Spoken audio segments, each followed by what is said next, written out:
Niyo mpamvu rero tuvuga bino bintu, impamvu twabigiyemo tukabijyamo kugira turwanye abarozi, ko abarozi barahari. Shakisha impamvu utakize.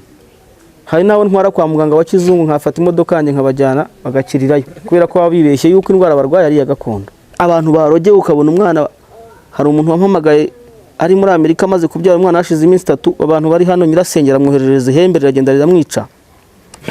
Arangije atekereza ko yatekereza kujya kumamagara, yari umurokora, ampamagara igihe cyagiye arambwira ati iyo nza kumenya umwana wanjye aba yakize. Amahembe cyangwa za nyabingi bimeze nka interinete kano kanya ufata telefone ugahamagara muri Amerika umuntu agahita kwita amasegonda 10, umuntu wagutongereye ihembe cyangwa nyabingi akayikoherereza mu minota itarenze 5 ibikugezeho. Igeza kuri wowe hepfo urahagije. Nabo barahagije abandi n'ibyuririzi kuko twaba mwahuye.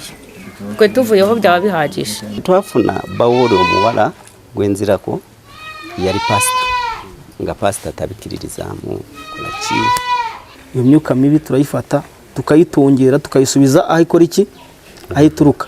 Nyenda himana we mufatanyije? Onde? Undi mufatanyije kuroga? Wemeye Imana. Wemeye Imana. Naka kagabo kitwa ngo ki? Kugira ngo uze hano ninde wa kurangiye hano cyangwa hamenye gute? Kuri telefone, kuri televiziyo. Nicyo kintu cyanzanye.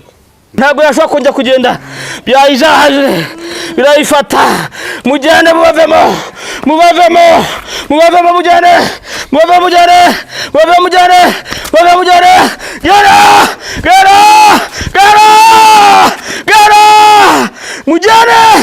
mujyane muyijyemo ibyikore nta kundi muyijyemo murayijyamo mujyane muyijyemo.